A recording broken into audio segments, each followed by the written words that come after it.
Diseminasi budaya positif di sekolah, Senin 23 Oktober 2023. Yang terhormat Bapak Sunaji SPD Master of Engineering, Kepala SMK Negeri 3 Jepara. Yang terhormat Bapak Ibu Wakil Kepala Sekolah, Ketua Kompetensi Keahlian, serta rekan-rekan guru peserta kegiatan diseminasi budaya positif di sekolah. Dengan mengucapkan puji syukur Alhamdulillah, marilah kita bersama-sama memanjatkan puji syukur kehadirat Allah Subhanahu wa Ta'ala yang telah melimpahkan rahmat dan karunia-Nya sehingga pada pagi hari ini kita bisa berkumpul dalam keadaan sehat walafiat tanpa kurang satu apapun. Sholawat serta salam kita haturkan kepada junjungan Nabi besar Muhammad Sallallahu Alaihi Wasallam. Mudah-mudahan kita termasuk umat yang mendapatkan syafaat dari beliau. Amin, Allahumma amin. Selanjutnya, atas nama pembawa acara, saya menyampaikan terima kasih kepada seluruh peserta yang dengan penuh semangat menghadiri dan ikut berpartisipasi aktif pada kegiatan pada pagi hari ini. Pada pagi yang berbahagia ini, keseluruhan acara yang akan kita lalui adalah yang pertama pembukaan, yang kedua menyanyikan lagu Indonesia Raya, dilanjutkan dengan kita skip. Yang ketiga sambutan dari Kepala SMK Negeri 3 Jepara. Yang keempat pemaparan materi oleh CGP Angkatan 9 Kabupaten Jepara, Jawa Tengah. Materi yang pertama tentang disiplin positif, hukuman dan penghargaan oleh Bapak Adi Kurniawan. Materi yang kedua tentang teori motivasi perilaku manusia dan kebutuhan dasar manusia oleh Bapak Ari Wijatmoko SPD. Materi yang ketiga tentang nilai-nilai kebajikan dan keyakinan kelas oleh Ibu Zuriati SE.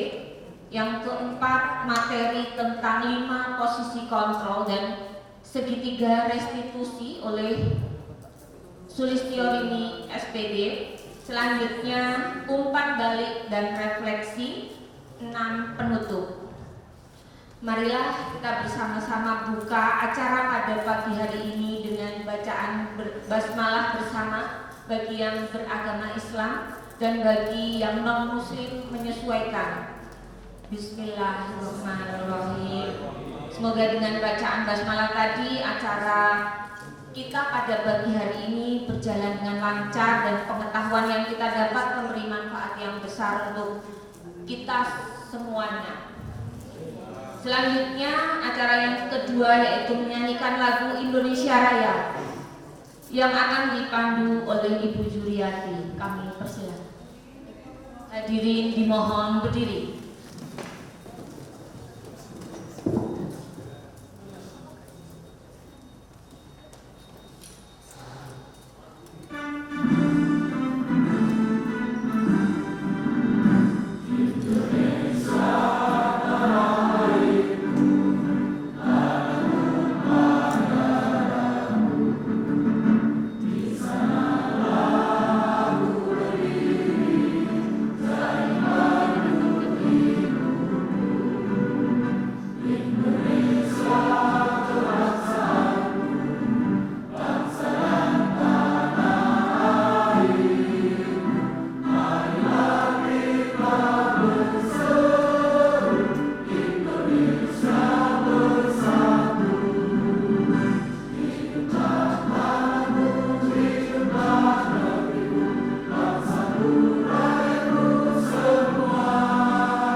Acara selanjutnya adalah sambutan Kepala SMK Negeri Jepara pada Bapak Sunaji SPD Master of Engineering Samping.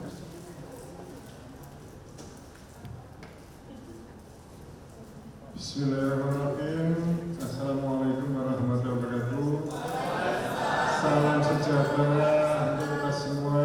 Om Swastiastu, Namo Buddhaya. Salam kebajikan, Rahayu.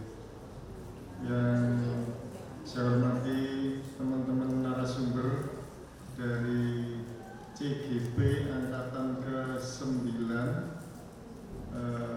Kabupaten Jepara.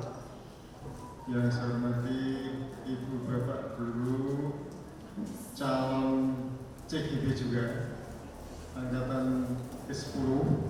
Sudah ada berapa? 11 tepuk tangan untuk kita semua. Semoga nanti kegiatan ini lancar, kemudian bisa menginspirasi segenap sivitas akademika di SMK Negeri 3 Jepara. Mari selalu kita panjatkan puji syukur kehadiran Allah SWT atas segala nikmat karunia, terutama adalah semangat. Dan seperti yang di kanan kiri saya ini kan semangatnya berapi-api. Iya harus. Nah nanti yang angkatan ke-10 di 11 berarti progresnya kan naik dari 4 ke 11. Nanti angkatan ke-11 sudah ada lagi belum? Nah sudah ada yang mulai daftar. Jadi nanti kan semua menjadi CGP dan bisa memberikan budaya positif seperti tema besar untuk diseminasi hari.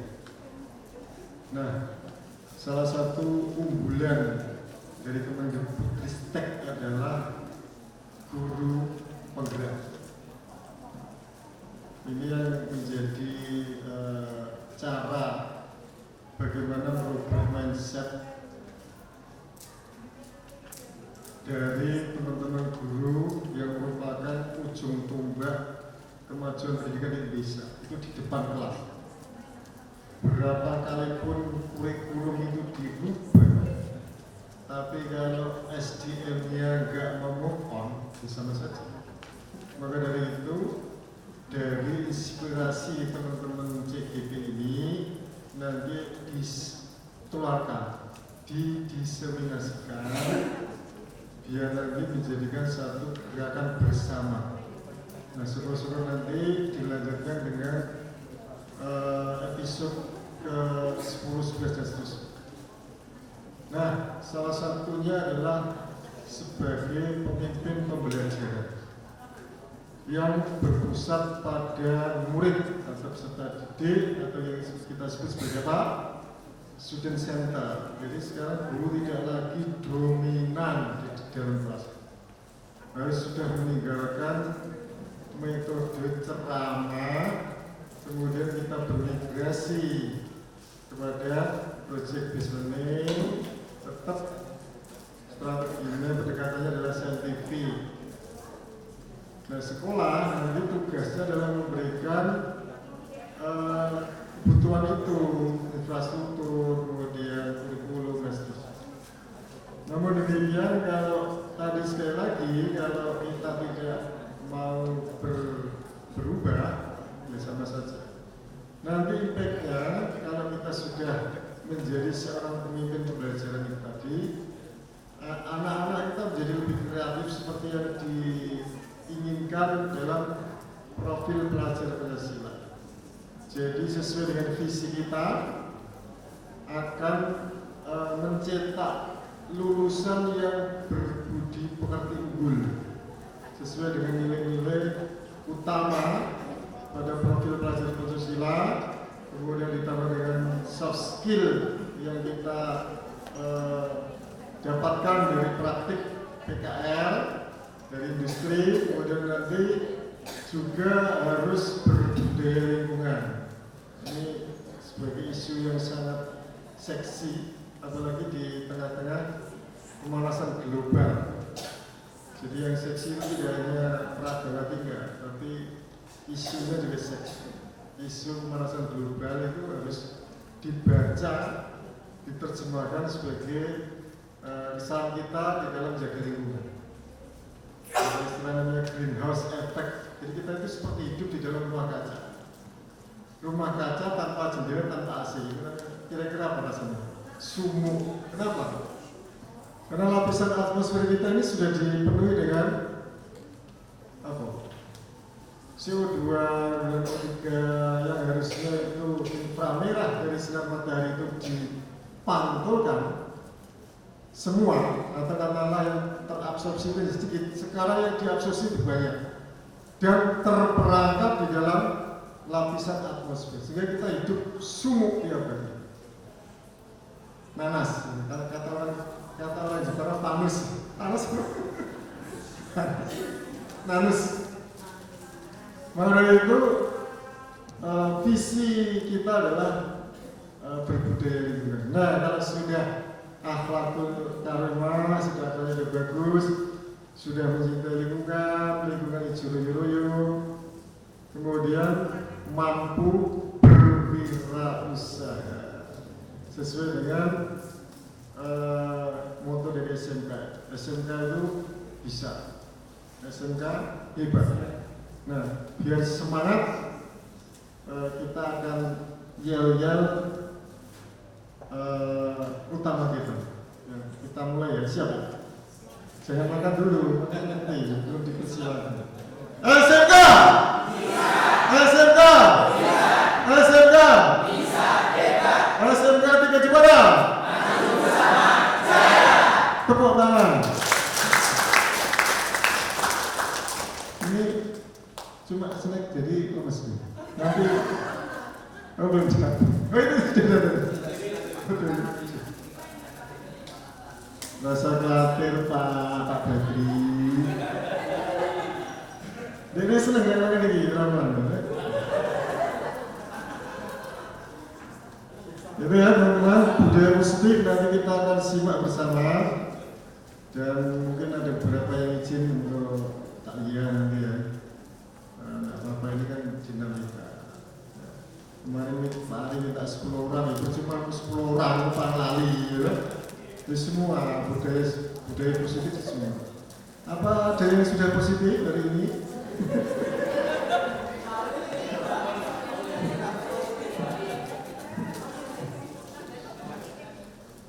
Tak kira Bu Desi positif.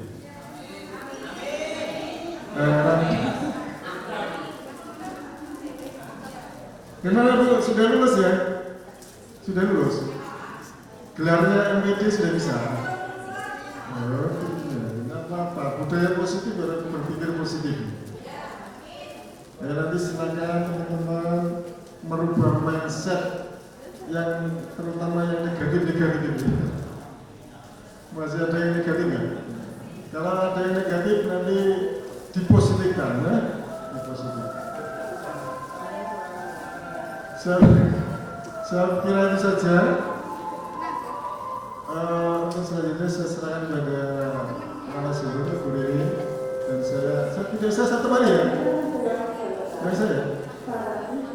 Saya tanda tangan SPC. Akhir kata, selamat berworkshop.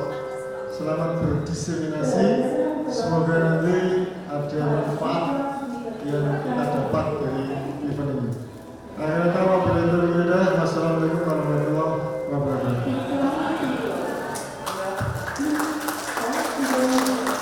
Demikian tadi sambutan dari Bapak Kepala SMK Negeri 3 Jepara yang sangat menginspirasi dan menggugah semangat kita dalam menjadi pemimpin pembelajaran selaras dengan visi sekolah dan juga nanti mengembangkan budaya positif dan mengakar menjadi karakter SMK Negeri 3 Jepara.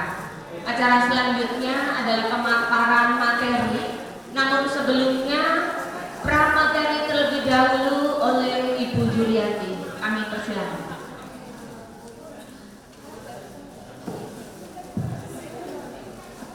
Assalamualaikum warahmatullahi wabarakatuh.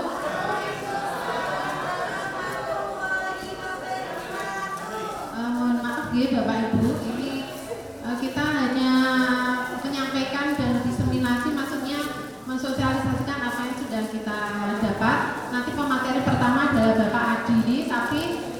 sebelumnya ini tidak coffee break tapi ice breaking ya. Senajan saya tahu kalau kondisinya juga tidak dingin, tapi kita ice breaking dulu. Nanti pilusnya jangan dimakan dulu, Bu, nanti kelolotan. Ya. Oh sudah. Kita ice breaking dulu, yang dimana ice breaking ini nanti masih ada hubungannya dengan materi yang akan kita sampaikan. Jadi apapun yang kita lakukan selama ini, budaya-budaya yang kita lakukan selama ini, apakah nanti setelah kita berefleksi, apakah perlu dikembangkan atau dirubah ataupun ditingkatkan, monggo nanti ada refleksi dari jenengan. Tapi monggo ice breaking dulu sambil duduk nggak apa-apa. Nanti saya minta semua Bapak Ibu guru, teman-teman sekalian untuk menebak apa yang akan saya katakan.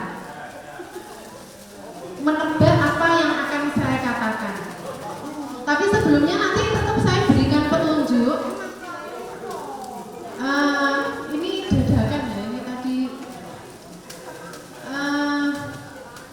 Ini jari, ini jempol ya, ini jempol. Yang ini, kalau ini, oke. Jadi saya akan bermain 3 kata saja. Nanti silakan ditebak apa yang akan saya katakan. Ya. Ini apa? Jempol aja ya. Ibu jari kelihatannya bau. Ini jempol. Yang ini?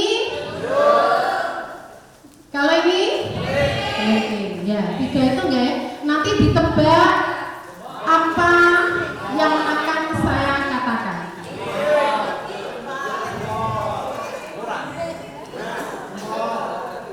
Sabar deh, saya jadi lupa nanti. Karena ini harus berkonsentrasi, jadi kalau yang di depan nggak konsentrasi nanti malah berabe. Apa yang akan saya katakan? Ini? Kalau ini?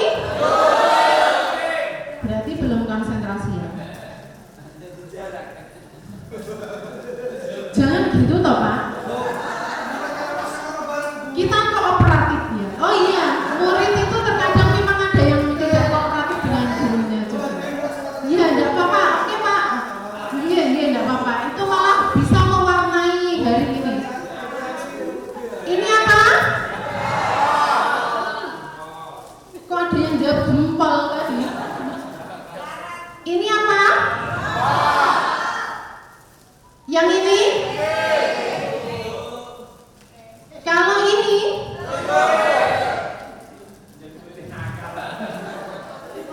Aku bingung.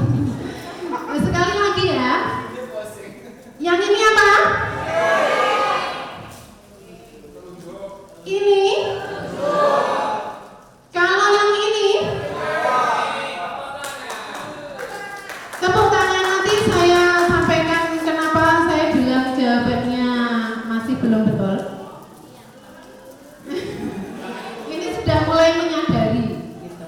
Jadi ini sebenarnya apapun kebiasaan kita yang dilihat oleh siswa adalah contohnya ya. Jadi meskipun yang kita sampaikan A tetapi kita memberikan contohnya B, jadi anak melakukan yang B gitu ya. Jadi kalau tadi saya meminta teman-teman untuk menebak apa yang akan saya katakan. Jadi ini jempol. Kalau ini adalah telunjuk. Kalau yang ini kelingking. Jadi kalau saya bilang kalau yang ini meskipun jempol harusnya jawabnya ke kelingking. Karena apa yang saya katakan, bukan yang saya tunjukkan. Begitu kira-kira begitu, ya? Tepuk tangan, sebentar saja. Saya berikan waktu selanjutnya untuk pemateri pertama, inggih menika Bapak Adi Kurniawan. Sumangga. Cek. Assalamualaikum warahmatullahi wabarakatuh. Saya ucapkan terima kasih kepada teman-teman CGP yang untuk mensupport kegiatan kita bersama-sama. Yang kedua, saya ucapkan terima kasih pada teman-teman maupun senior-senior yang ada di sini. Ini saya tidak menggurui, tadi sudah dikatakan Pak Ari bahwa kita di sini belajar bersama. Mungkin nanti merubah sesuatu yang kurang baik menjadi baik. Bahkan mungkin dari saya sendiri juga masih tahap proses meraba-raba materi CGP pada modul 1.4. Jadi CGP, nanti teman-teman yang ikut CGP itu modulnya hanya 3. Modulnya hanya 3 saja. Ya, kalau modul 1 itu titiknya sampai 4. Kalau 2 titiknya sampai 3. Yang 3 belum bisa dibuka karena masih rahasia. Jadi memang step by step. Baik, terima kasih. Untuk materi pembahasan nanti ada disiplin positif kaitannya dengan hukuman dan penghargaan. Kemudian nilai-nilai hilang berduri. Nilai-nilai kebajikan nanti kaitannya dengan keyakinan kelas. Kemudian teori motivasi. Ini kaitannya dengan kebutuhan dasar manusia. Dan 5 posisi kontrol. Ini nanti kaitannya dengan segitiga restitusi. Nanti saya akan menyampaikan yang pertama yaitu disiplin positif, hukuman dan penghargaan.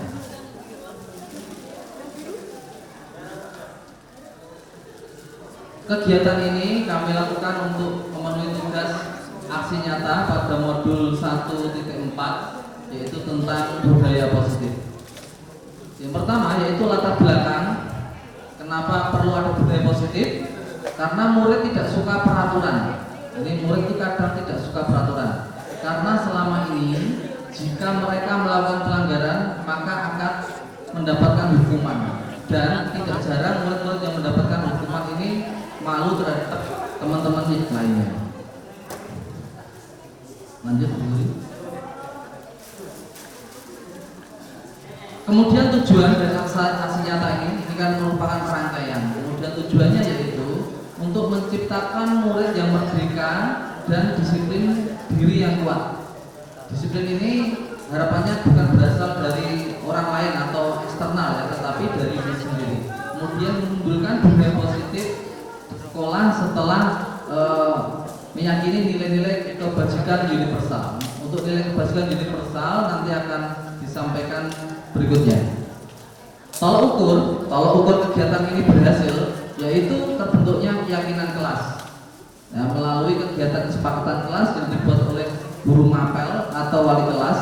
Jadi nanti Bapak Ibu bisa membuat keyakinan kelas dengan siswa, baik itu di bidang mata pelajaran ataupun di sebagai wali kelas. Siswa mampu menerapkan keyakinan kelas tersebut dan menjalankannya, sehingga nanti kita mengurangi yang namanya hukuman.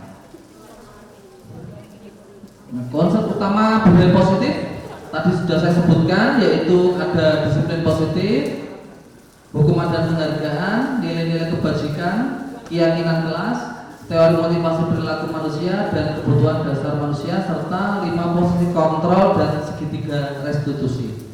Tentunya Bapak Ibu penasaran apa itu 5 posisi kontrol? Biasanya posisinya tidak hanya 5, variatif, dan segitiganya kok jadi segitiga restitusi. Apa itu? Nah, nanti kita akan bahas satu persatu. Baik, yang pertama yaitu tentang disiplin positif. Nah, ketika kita mendengar kata disiplin, apa yang terbayang di benak Bapak Ibu? Aturan dari Brutno. Oke, aturan. Ada lagi, disiplin itu apa? Disiplin tepat waktu. Oke, keteraturan. Pak Agus, sesuai dengan aturan. Ada lagi mungkin teman-teman yang lain? Bu Maria?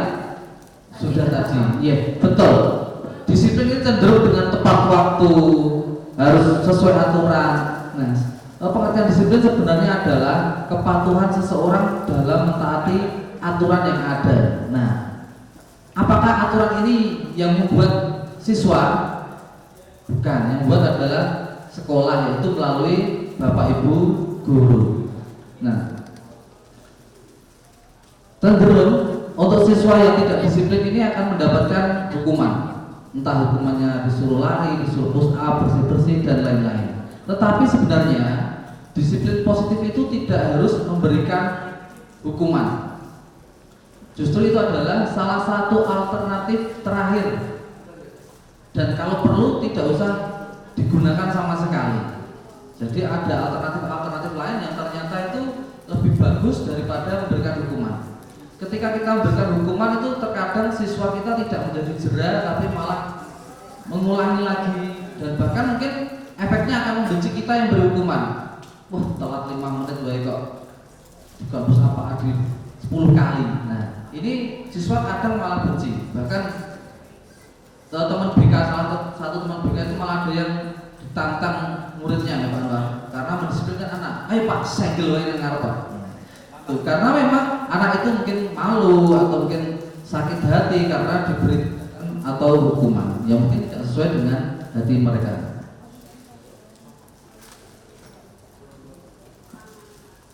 Nah, bedanya disiplin positif sama budaya positif ini apa? Nah, konsep disiplin positif ini sebenarnya adalah bagian dari budaya positif. Jadi disiplin itu bagian kecil daripada budaya. Berarti budaya tidak hanya disiplin saja.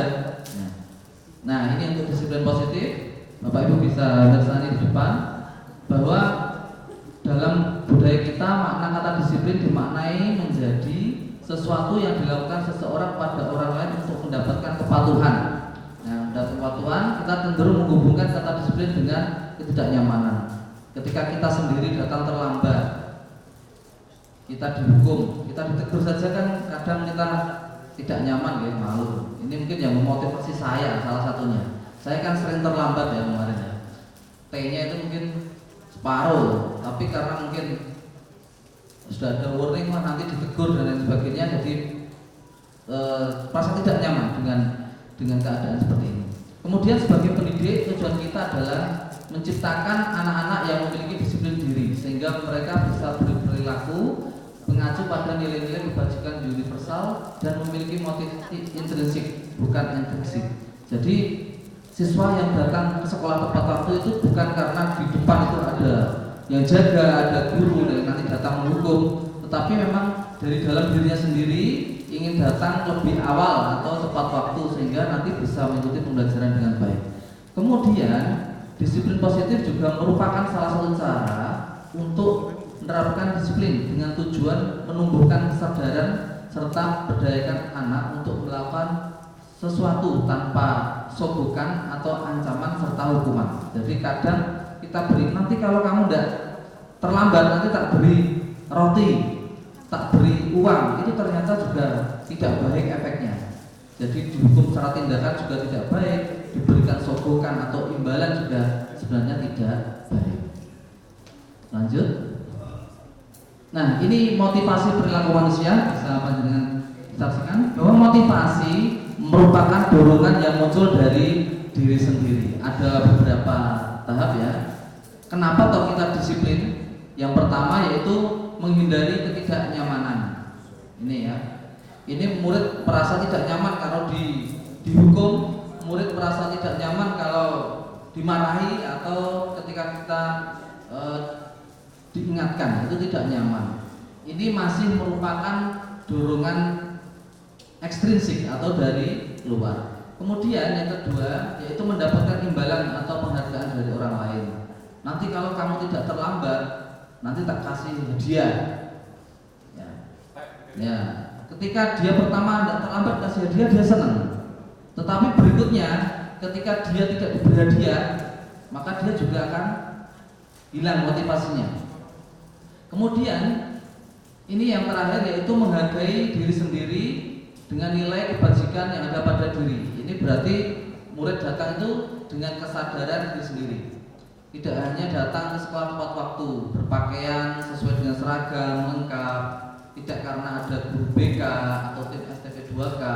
Nah, ini berarti sudah motivasi diri sendiri. Nah, tujuan murid di penerapan disiplin positif adalah agar terbentuk murid yang berkarakter, disiplin, santun, jujur, peduli, bertanggung jawab merupakan pembelajaran sepanjang hayat sesuai dengan standar kompetensi lulusan yang diharapkan. Jadi nilai-nilai ini tidak hanya disiplin saja. Datang tidak terlambat, tetapi sopan santun tidak ada. Ini otomatis juga tidak balance atau tidak seimbang. Jadi harus komplit, termasuk peduli dengan lingkungan dan rekan-rekannya.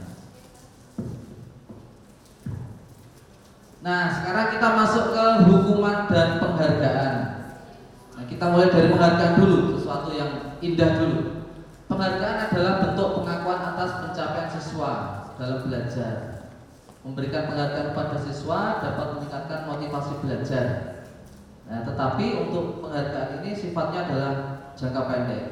Jika suatu saat siswa berprestasi tidak mendapat penghargaan, maka motivasi siswa ini juga akan hilang atau berkurang. Ini penghargaan. Kemudian yang kedua yaitu hukuman.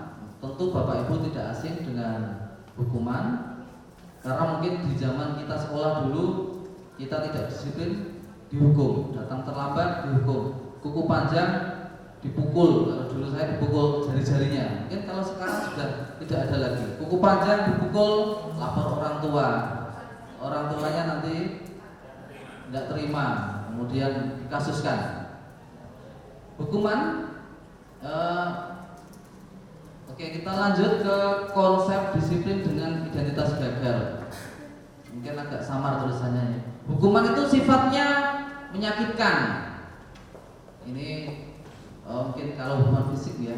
Kemudian yang kedua, tidak nyaman.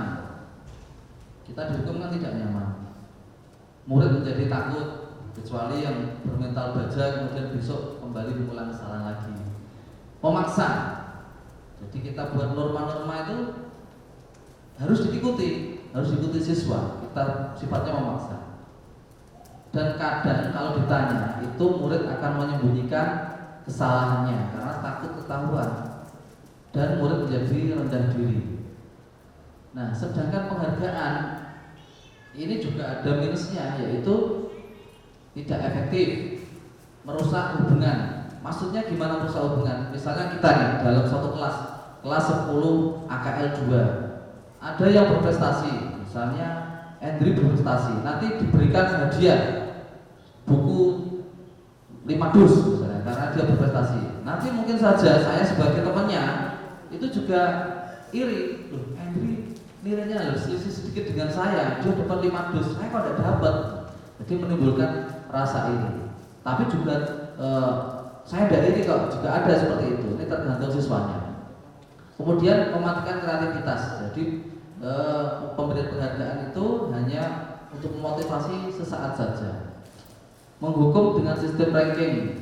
Nah ini mohon maaf ini kalau saya salah, saya hanya menyampaikan yang saya terima. Makanya di rapat itu rankingnya dihilangkan lagi. Ini ternyata ada bentuk hukuman bagi yang rankingnya terakhir atau nomor 1 dari kelas itu ada perasaan malu. Ya, kemarin saya membagikan rapot, saya tawarkan ke wali murid, Bapak Ibu, ini rankingnya saya tampilkan apa tidak? Itu langsung dijawab, tidak usah Pak. Loh, kenapa kok seperti itu? Ternyata di grup orang tua itu juga saling membanggakan anaknya. Anakku ranking sekian, anakmu kok ranking semono. Ternyata seperti itu. Ini di grup orang tua yang kemarin kebetulan wali kelasnya adalah saya, yang ketemu langsung yaitu kelas 12 AKL 3. Jadi saya tidak tampilkan yang lager ada rankingnya, saya hilangkan rankingnya. Kemudian merampas hak menghargai dirinya sendiri karena dia akan termotivasi karena pemberian dari orang lain. Jadi dia tidak akan inisiatif untuk mengembangkan dirinya sendiri. Sepanjang kita kontinu memberikan penghargaan, mungkin dia akan termotivasi terus. Tapi ketika kita tidak memberikan penghargaan, dia nanti akan down dan tidak akan mengembangkan dirinya sendiri.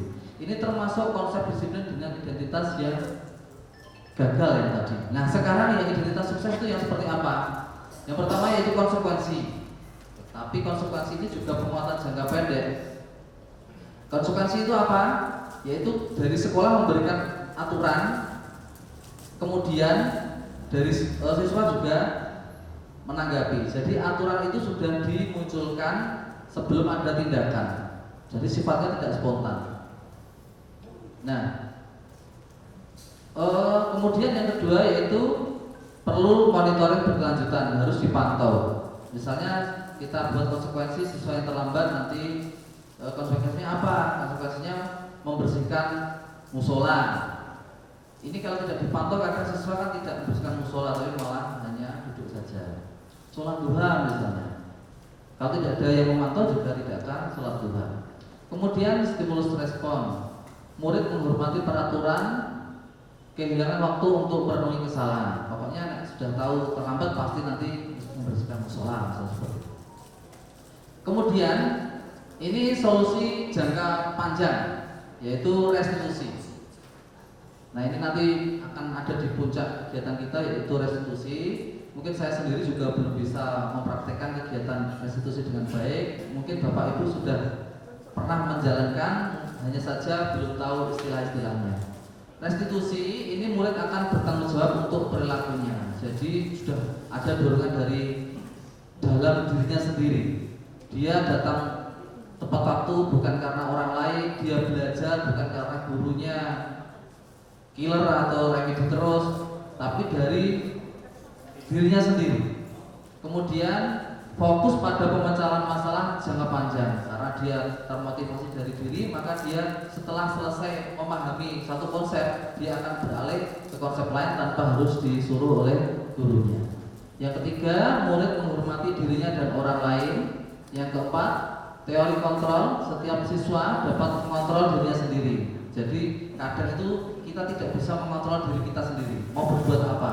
Kita mau mengajar, tetapi karena ada teori kontrol ini, jadi Bapak Ibu di sini berdiri di sini. Ini karena diri kita tidak bisa mengontrol diri kita sendiri. Kita dikontrol oleh orang lain. Sama murid yang terlambat itu dikontrol oleh gurunya. Murid mau berangkat aras-arasan, nah itu yang mengontrol siswa. Tapi kalau ada peraturan nanti yang terlambat akan dihukum, nanti berarti murid yang mengontrol adalah orang lain, karena dia termotivasi dari orang lain. Selanjutnya yaitu dengan penerapan program disiplin positif, hendaknya guru memiliki standar keberbaktian profesional. Tadi Bapak Kepala Sekolah mengatakan bahwa kurikulumnya ganti berapa kali pun, kalau SDM-nya tidak dirubah, mindset kita tidak berubah, juga nanti tidak akan merubah arah pendidikan di Indonesia. Kemudian kesimpulannya, ini akhir dari sesi disiplin positif. Kesimpulannya, seseorang yang memiliki disiplin diri berarti mereka akan bertanggung jawab terhadap dirinya sendiri dan terhadap apa yang akan dilakukan itu berdasarkan nilai-nilai kebajikan universal. Nah, kebajikan universal itu tadi, universal artinya kan umum, mandiri, jujur, peduli terhadap sesama. Itu adalah kebajikan universal yang nanti kita harapkan dimiliki oleh kita dan juga dimiliki oleh murid-murid kita, sehingga murid-murid kita ini akan menjadi murid yang memiliki akhlak yang bagus, kemudian mandiri, bernalar kritis, kolaboratif, dan gotong royong.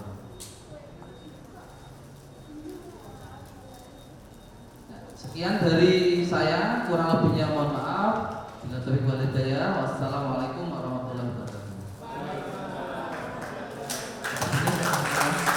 Demikian tadi pemaparan materi yang pertama tentang disiplin positif, hukuman dan penghargaan. Selanjutnya dilanjutkan oleh materi yang kedua, yaitu tentang teori motivasi perilaku manusia dan kebutuhan dasar manusia oleh Bapak Ari Widijanto. Kami persilakan. Assalamualaikum warahmatullahi wabarakatuh.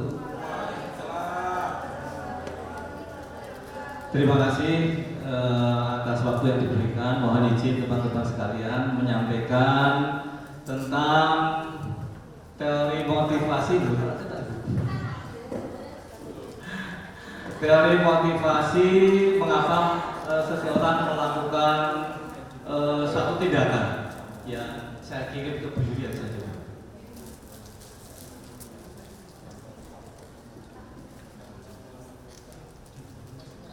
Baik, sebelum kami sampaikan, menyampaikan materi saya teori motivasi dan kebutuhan dasar manusia. Kebutuhan dasar jenengan pagi ini sudah terpenuhi atau belum?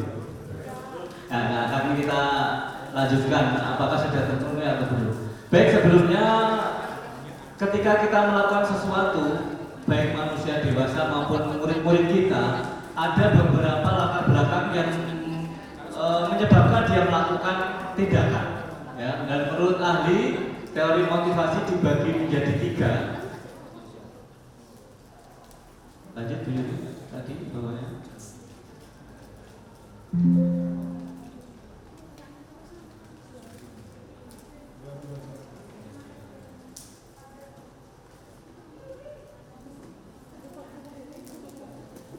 Yang pertama adalah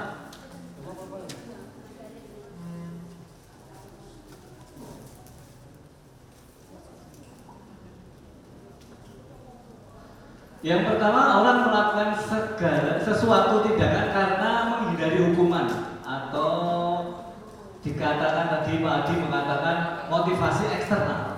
Jadi orang melakukan sesuatu itu karena menghindari hukuman. Misalnya contoh yang kecil saja, saya berangkat, kita sebagai guru, saya berangkat sebelum jam 7 harus sudah di sekolahan, karena kalau lebih jam 7 nanti akan saya dapat teguran dari kepala sekolah. Itu salah satu motivasi kita berangkat ke sekolah sebelum jam 7. Nah, ini yang lebih mudah adalah ada pertanyaan, apa yang terjadi jika saya tidak melakukannya?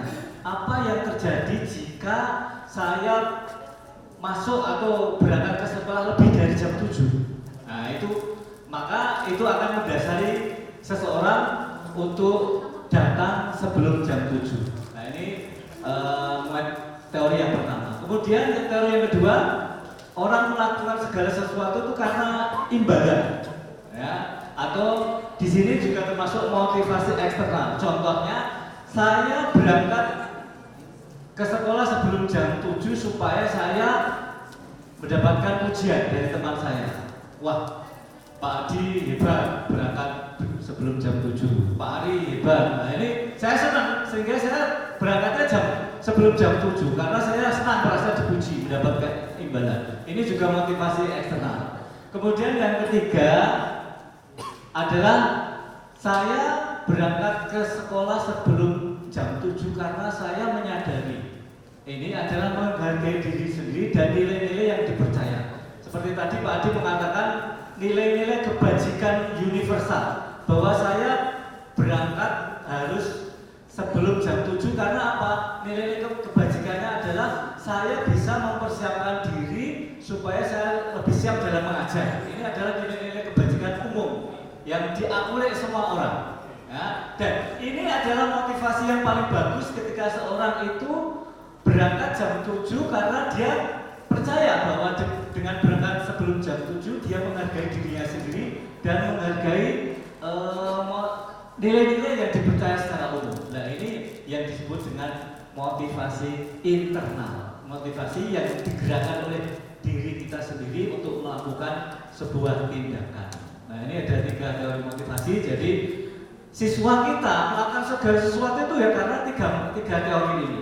Apakah dia misalnya ada seorang yang sering tidak mengikuti pelajaran di mata pelajaran A, kira-kira motivasi apa ya dia tidak mengikuti ini? Mungkin dia mengikutinya karena menghindari hukuman atau ingin mendapatkan pujian. Dia belum menyadari penuh bahwa saya mengikuti pelajaran ini karena adalah menghargai diri saya sendiri dan menghargai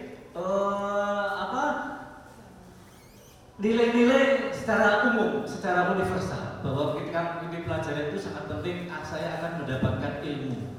Bahwa menyadarkan siswa kita bahwa ketika saya sergap mengikuti pembelajaran ini adalah untuk bekal saya nanti ketika saya lulus dari sekolah ini. Ini yang penting bagi kita. Bagaimana kita sebagai guru adalah menyadarkan murid-murid kita untuk memiliki motivasi secara internal.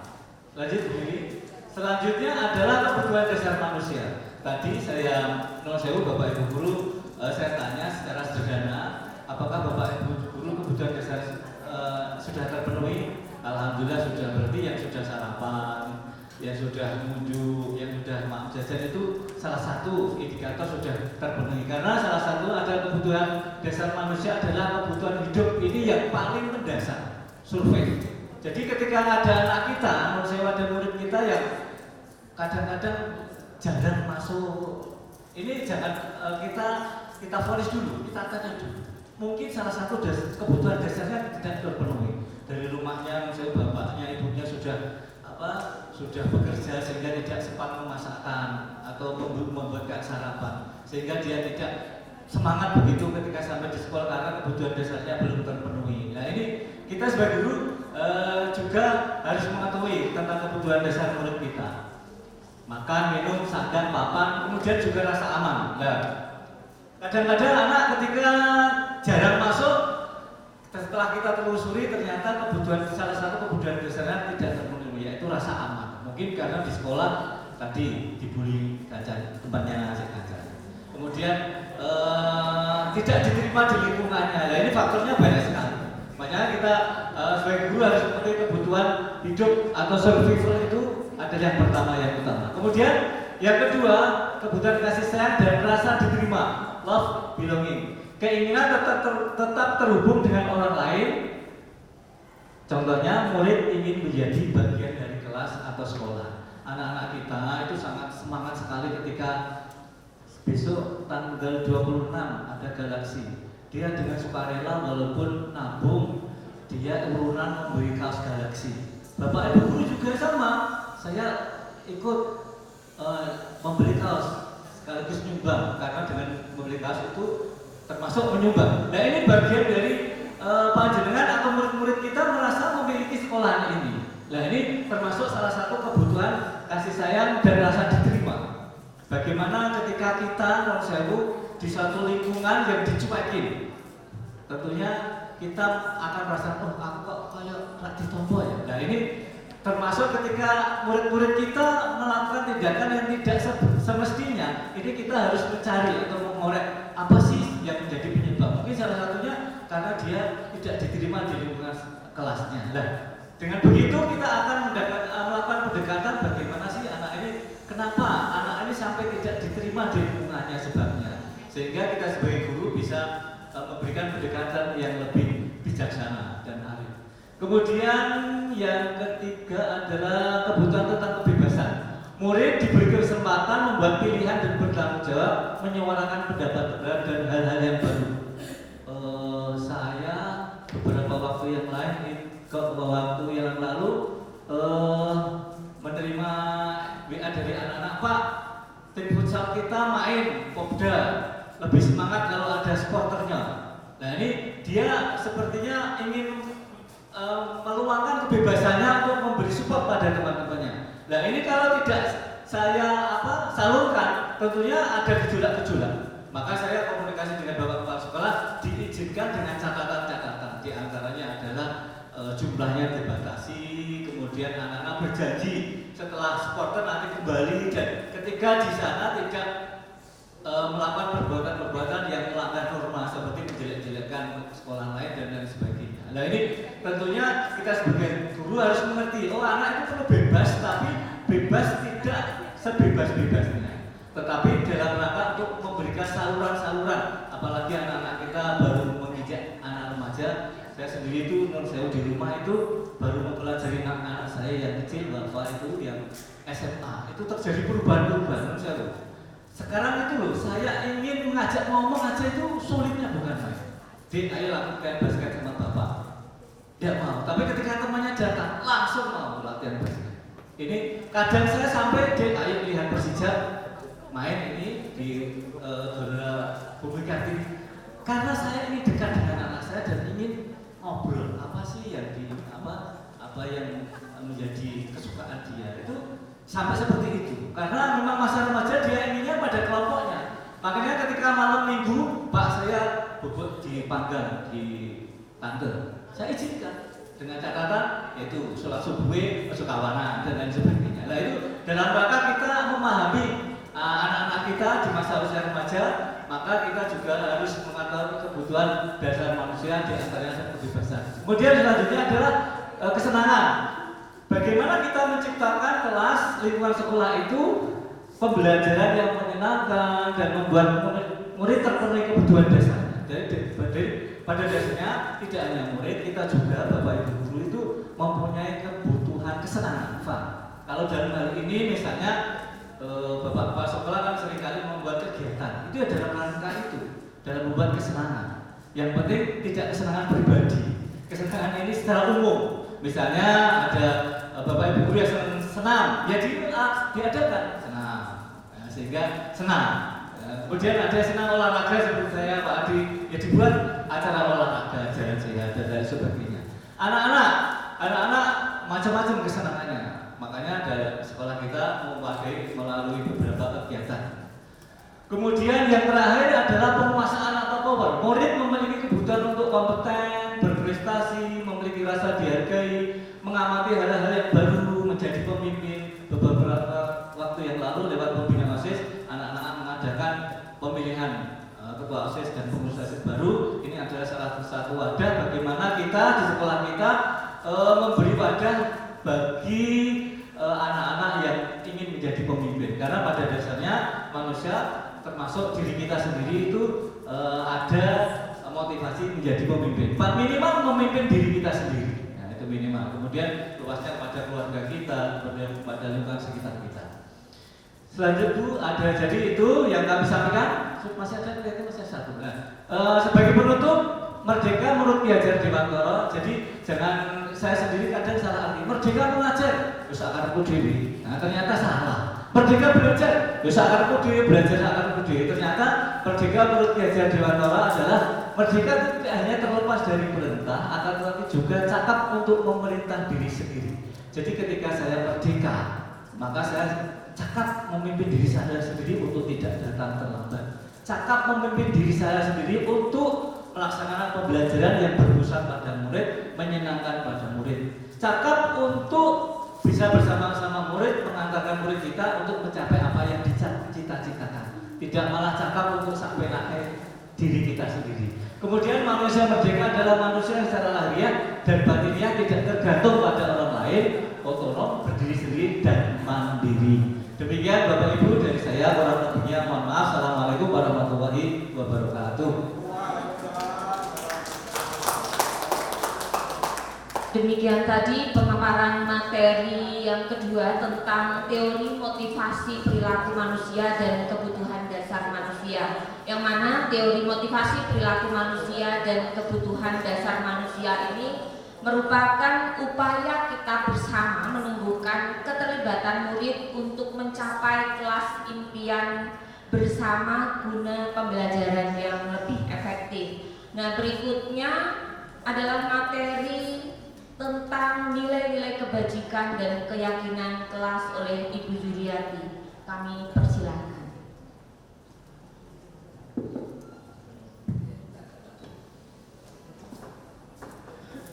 Assalamualaikum warahmatullahi wabarakatuh.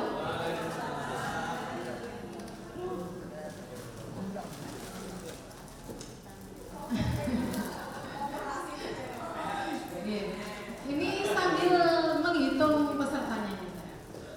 Materi ini sudah mulai ke praktik ya untuk menilai kebajikan. Kalau tadi Pak Adi dan Pak Ari sudah menyampaikan teorinya, ini saya berusaha untuk mempraktikannya. Jadi kalau disiplin tadi adalah bentuk kontrol diri, yaitu belajar mengontrol diri kita sendiri. Diri murid itu nanti diarahkan untuk bisa mengontrol dirinya sendiri. Pada apa? Pada suatu tujuan yang mulia yang disebut dengan nilai kebajikan. Nilai kebajikan. Di sini nilai-nilai kebajikan itu merupakan nilai atau sifat-sifat positif manusia yang merupakan tujuan mulia yang ingin dicapai setiap individu. Jadi setidaknya guru atau murid itu memiliki satu nilai kebajikan yang ingin dicapai. Nah, ini nanti kita budayakan kepada siswa kita. Salah satunya sebenarnya guru-guru itu sudah banyak yang melaksanakan, yaitu dengan adanya kesepakatan kelas. Kalau dulu saya juga melaksanakan kesepakatan kelas, ternyata setelah saya belajar tentang nilai-nilai kebajikan, ini saya mendapatkan wawasan yang baru dan ini sudah kami praktekkan untuk mengatasi beberapa masalah di kelas. Lanjut Bu Rini.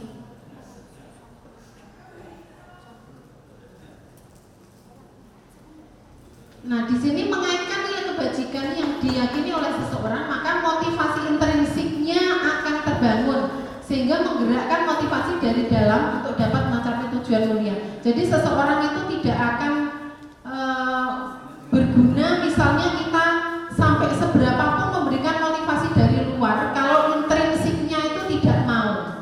Jadi seseorang itu tidak akan bisa kita kontrol kalau dia tidak bisa memerintah dirinya sendiri begitu. Selanjutnya, nah nilai kebajikan di sini sebenarnya ada banyak sekali. Kalau dulu kita mengenal 9 pilar apa itu ya. Ini gambaran saja tentang nilai kebajikan dari 6 institusi. Salah satunya adalah yang kita anut yaitu profil pelajar Pancasila.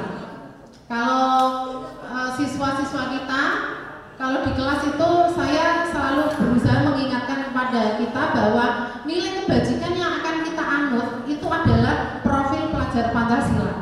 Sehingga pada saat ice breaking sama anak-anak itu kita sering menyanyikan begitu. Jadi siapa kita? Pelajar Pancasila beriman dan bertakwa pada Tuhan yang esa dan berakhlak mulia, berkebinekaan global, gotong royong mandiri, kreatif dan bernalar kritis. Gitu. Jadi biasanya anak-anak selalu diingatkan itu supaya mereka apa? Ini adalah nilai kebajikan yang nanti harus saya bangun begitu. Gimana Pak? Nah ini kan nggak usah ya. Ini nilai kebajikan menurut profil pelajar Pancasila. Kemudian yang kedua, itu ada nilai kebajikan dari IPO Primary Years Program. Nanti di browsing sendiri apa itu. Di sini nilai kebajikan yang harus dimiliki murid adalah ada toleransi, integritas, menghargai, empati, kreativitas, percaya diri, rasa hormat, dan seterusnya. Intinya semua nilai kebajikan itu bisa kita pilih mana yang akan kita bentukkan ke murid-murid kita. Jadi kita tidak, kalau istilah saya, kita cukup memberikan peran kepada sekolah ini melalui tupoksi kita. Kalau kita misalnya menjadi guru, ya dari ruang-ruang kecil kelas itu kita berkarya, kita bisa mengkontribusi sekolah ini begitu. Jadi kalau misalnya Pak Andra kan jadi wakil, ya dari ruang wakil itu beliau berkarya. Kalau misalnya Bu Desi dari jadi TPMPS, ya dari ruang TPMPS itu beliau berkarya. Kita sebagai guru, maka dari ruang-ruang kecil bersama dengan murid itu kita akan berkarya untuk mendukung sekolah ini. Kemudian yang ketiga, oh ini Pak, lagunya kepanjangan. Ini yang dulu sebelum profil pelajar Pancasila dan sebelum ada penguatan karakter itu ada 9 pilar karakter atau Indonesian Heritage Foundation atau IHF, kita kenal dengan IHF. Ini juga dulu siswa hafal dulu. Dan ini pun masih tetap kita pakai sebenarnya. Yaitu cinta Tuhan dan segenap ciptaannya. Nanti kalau berlagu malah nanti kelamaan kok. Kemandirian dan tanggung jawab sedikit aja. Nah, iya ini sudah ini sampai 9 loh Bu, nanti malah kesorean kalau saya bernyanyi. Dan yang keempat dari institusi dari petunjuk seumur hidup dan keterampilan hidup atau lifelong guidelines and life skills. Ini nilai-nilai kebajikan tentang keterampilan hidup dan petunjuk hidup. Yang kelima dari Building Moral Intelligence atau BMI. Itu panjang keterangannya. Saya tidak bisa membacanya karena ada guru bahasa Inggris, nanti takut salah, insecure. Jadi di sini ada empati, suara hati, kontrol diri, rasa hormat, kebaikan, toleransi, dan keadilan. Ini adalah nilai-nilai kebajikan yang nantinya bisa kita pilih mana yang bisa kita terapkan. Yang keenam, nilai kebajikan dari institusi langsung. Ini dari The Virtual Project atau project nilai-nilai kebajikan itu banyak sekali. Artinya sebenarnya nilai kebajikan yang bisa kita bentukkan kepada murid-murid kita itu banyak. Dan nilai-nilai kebajikan ini nanti bisa kita gunakan sebagai kesepakatan. Nah, nilai kebajikan di sini hubungannya dengan keyakinan kelas. Pembentukan keyakinan kelas ini nanti adalah bersambung dari materi yang disampaikan oleh teman-teman tadi. Bedanya aturan dengan keyakinan. Jadi kenapa sih kok bukan peraturan kelas? Kenapa harus kebajikan? Keyakinan kelas? Karena peraturan, ya benar tadi Bu. Ya. Peraturan kelas itu aturan yang dibuat secara sepihak oleh guru yang harus ditaati oleh murid. Jadi murid di sini sebagai objeknya. Peraturan kelas biasanya terbit tanpa persetujuan objek yang melaksanakan. Itu kalau peraturan. Jadi peraturan itu biasanya kan ujuk-ujuk ono gitu. Kemudian kalau keyakinan kelas di sini adalah persetujuan yang dibuat bersama atau kesepakatan antara guru dan murid berdasarkan nilai kebajikan universal. Selanjutnya akan ditaati bersama. Jadi posisi murid di sini tidak lagi objek, tapi dia subjek. Sehingga keyakinan kelas itu dibuat oleh murid, dilaksanakan oleh murid dan untuk menanamkan kebajikan murid. Artinya murid itu nanti tahu, oh saya harus begini, sehingga ketika melakukan kesalahan, dia itu kalau diingatkan tentang keyakinan kelas yang sudah kita sepakati. Selanjutnya ini hanya sebagai contoh ini, saya di setiap kelas saya membuat keyakinan kelas. Ini yang saya contohkan di kelas 12. Ini saya membuat rancangan peraturan kelas. Jadi siswa saya fasilitasi menggunakan kelas poin. Mereka bebas menyampaikan kira-kira aturan di kelas ini apa saja, gitu. Aturan di kelas ini apa saja, dan mereka bebas menyampaikan. Ternyata banyak sekali hal-hal yang ingin mereka sampaikan, termasuk ada teman-teman yang kalau pinjam barang itu tidak dikembalikan, lereng dijaluk, ada yang membuang sampah minuman itu di belakang tempat sampah belakang kelas itu sampai katanya berbau basi, misalnya itu keluar semua. Jadi di sini dari peraturan-peraturan yang mereka usulkan itu kita rangkum, yang sama kita kelompokkan. Jadi ini baru rancangan, kemudian nanti muncul peraturan kelas. Peraturan kelas ini baru usulan-usulan mereka. Jadi mereka kemarin itu minta dibacakan. Sebenarnya ini harus dibuat kita di awal tahun pelajaran sebelum kita memulai pembelajaran. Sehingga pada saat pembelajaran itu kita sudah punya pegangan, punya acuan. Sehingga ketika anak-anak nanti berbuat hal-hal sesuatu yang melanggar itu kita bisa mengingatkan. Jadi kalau di sini guru itu menuntun ya. Nah ini termasuk usulan-usulan mereka. Dan guru pun harus siap, tidak hanya kelas saja, tidak hanya aturan kelas saja. Siswa boleh gurunya, misalnya gurunya kalau bisa sering kosong misalnya, itu boleh mereka sampaikan. Contoh ini misalnya, misalnya kalau ulangan harus diberikan itu boleh. Artinya ketika membuat peraturan kelas, semua yang ada di kelas itu terhubung, termasuk gurunya harus siap menerima kritik begitu. Kemudian dirangkum dari peraturan kelas itu, kita rangkum menjadi beberapa poin yang akhirnya kita membuat satu keyakinan kelas di 12 AKL 1 itu ada 6. Jadi ini adalah keyakinan kelas yang mereka yakini. Yang AKL 1, AKL 2 beda lagi karena masalahnya juga berbeda. Ini kemarin di kelas kami kebetulan ada ini indikasi bullying, sehingga saya mencoba menyelesaikan masalah itu dengan cara restitusi. Jadi mengingatkan keyakinan kelas kita bahwa keyakinan kelas di AKL 2 itu salah satunya adalah toleransi dan saling menerima teman. Jadi karena biasanya bullying itu ada yang merasa tidak diterima di kelas sehingga dia merasa diperlakukan tidak adil.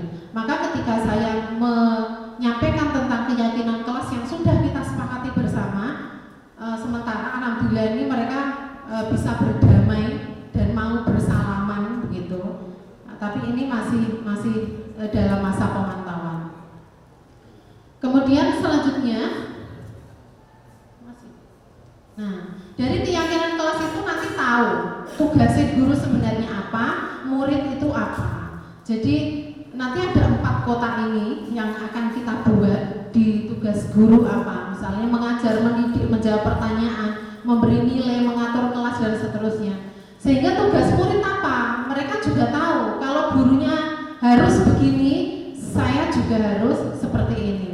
Maka ketika gurunya mengajar, murid itu memiliki kewajiban, tugas saya adalah belajar, mencoba, menghasilkan yang terbaik, bertanya jika tidak paham, mengikuti peraturan, menjalankan keyakinan kelas gitu.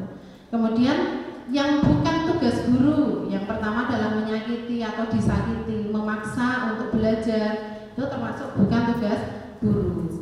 Merapikan barang-barang murid dan sebagainya itu bukan tugas guru. Jadi guru ini murid tugasnya bukan menyakiti atau disakiti, mengeluh, merusak barang pribadi orang lain, melakukan tugas guru atau memutuskan teman-teman. Jadi ini adalah praktek dari pembuatan keyakinan kelas yang sudah mencoba saya praktekkan di kelas untuk mengatasi berbagai macam kendala dalam pembelajaran, itu bisa menggunakan keyakinan kelas. Gitu. Jadi ini sebenarnya ada satu waktu di awal tahun pelajaran yang kita dedikasikan untuk bersama dengan anak-anak membuat nanti kelas kita ini kita jadikan seperti apa, sehingga nanti bisa saling mengingatkan dan guru harus siap untuk diingatkan oleh siswa. Artinya kita saling terbuka dengan siswa.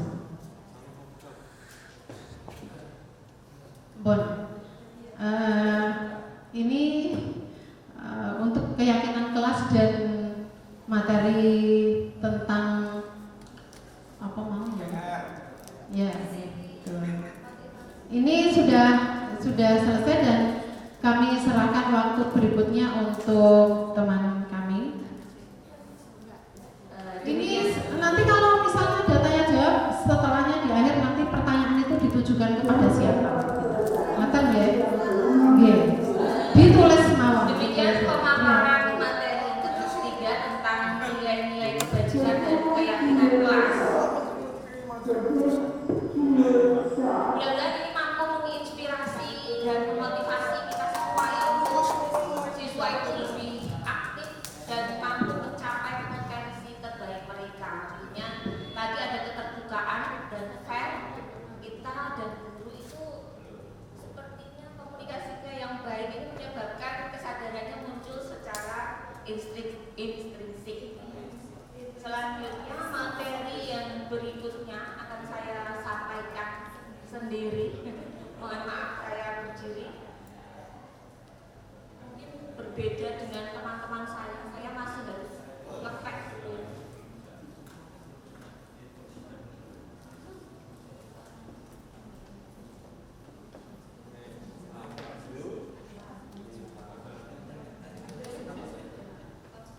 Karena dari tadi itu kita sudah menyaksikan pemaparan, mungkin ada baiknya kita break dulu dengan menyaksikan video. Hanya saja mohon maaf, kita juga masih dalam taraf belajar.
Yang jelas ejutannya beda dengan anak PSBB ya. Potongan-potongannya itu kasar sekali, kurang presisi. Nah itulah anak PSBB ya. Yang jelas harus beda ya. Memang kurang presisi tadi pemotongannya.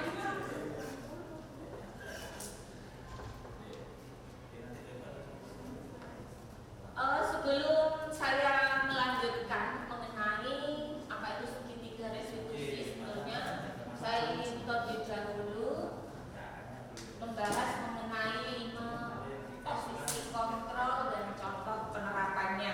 5 posisi kontrol ini sebetulnya merupakan refleksi dari perjalanan kita sebagai guru. Di posisi manakah kita berada? Nanti bisa Bapak dan Ibu introspeksi diri sendiri, kita berada di posisi yang mana. Dan yang jelas tidak ada faktor yang menjamin seorang guru perfect di segala hal, tetapi kita terus menerus dalam proses belajar. 5 posisi kontrol. Yang pertama adalah sebagai penghukum. Penghukum ciri-cirinya biasanya ada bahasa verbal yang digunakan, ya bisa berupa hukuman itu kan tidak hanya berupa fisik, tetapi juga bisa berupa hukuman yang sifatnya verbal seperti menghardik, menunjuk-nunjuk, berkaca pinggang, membentak. Pernah tidak kita melakukan hal tersebut? Ya, ini ada efeknya seperti yang sudah dibahas di materi-materi sebelumnya. Ternyata ketika kita menempatkan diri kita sebagai penghukum, ada efek terhadap siswa. Yang jelas munculnya rasa disiplin, ketakutan dari anak bukan berasal dari faktor instruksi siswa, tapi bisa jadi karena faktor ketakutan. Dan ini efek buruknya adalah menyebabkan anak menjadi dendam, kemudian malah justru lebih agresif dari sebelumnya. Nah, ini adalah posisi yang pertama, adalah posisi penghukum. Selanjutnya adalah pembuat merasa bersalah. Di sini meskipun bahasanya itu halus, misalnya, apa kamu tidak kasihan dengan ibu? Kamu ingin membuat ibu ini terkesan sebagai guru yang tidak bertanggung jawab, karena sebagai wali kelas saya gagal membuat kalian itu disiplin. Nah, seperti itu sebetulnya bahasanya itu cenderung sudah lembut, tenang, tapi hal ini juga nanti efeknya murid itu justru akan merasa bersalah karena telah mengecewakan ibu dan bapak gurunya. Mungkin murid juga akan merasa menjadi orang yang gagal.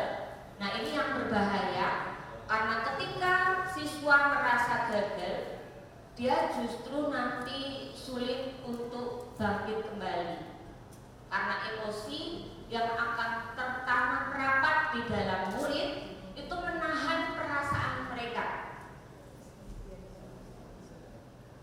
Nah, selanjutnya adalah posisi sebagai teman. Ini mungkin yang sering kita lakukan. Kita mungkin tidak bermaksud membuat anak merasa kecewa. Kita cenderung sambil bersenda gurau dalam menasihati siswa atau mungkin melakukan pendekatan kepada siswa. Sebetulnya hari ini saya mencari dari BK ya, tapi kelihatannya tidak ada, karena ini materi yang sering sekali dihadapi oleh BK yang berhadapan langsung dengan permasalahan siswa. Nah, posisi teman ini, murid akan merasa senang dan akrab dengan guru. Mungkin ini sudah termasuk memiliki dampak yang positif, hanya saja ada sisi negatifnya. Sisi negatifnya, murid masih ada rasa ketergantungan kepada guru. Misalkan ada masalah, dia mengandalkan guru untuk membantunya karena kedekatannya tadi dengan guru. Atau bisa jadi ketika ada guru yang memperlakukannya secara berbeda, menjadi hasilnya tidak akan sama. Guru ini galak sama guru yang lain saja, seperti itu. Nah, makanya kita hari ini adalah mengajak bersama-sama agar ini kita pahami bersama, kemudian menjadi budaya bersama di sekolah.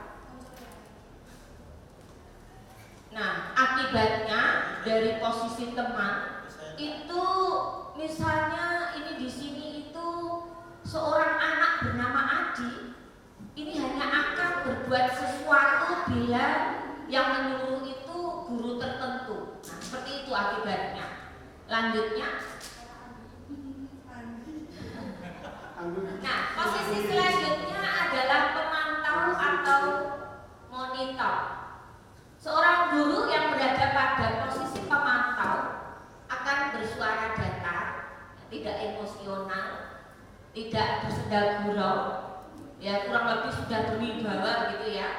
Sudah tercipta identitas positif atau berhasil. Jadi ketika menghadapi murid yang bermasalah, tidak langsung menjudgment mereka, tetapi sudah bisa merangkul mereka dari identitas diri yang negatif menjadi identitas diri yang positif. Sudah bisa berusaha membesarkan hati anak. Tetapi pemantau ini perlu senantiasa memantau. Pada saat murid diberikan sanksi, maka guru pun harus ikut mengawasi, sehingga nanti untuk hasilnya ketika kita berada di posisi pemantau, murid memahami konsekuensinya yang harus dijalankan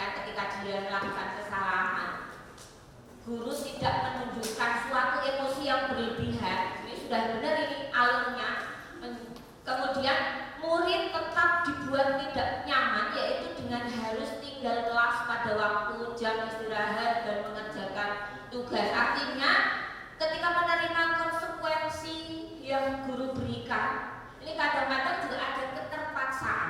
Jadi meskipun posisi monitor atau pemantau ini sudah benar alurnya, tetapi tetap ada kelemahannya, yaitu tadi bukan berasal dari intrinsik siswa.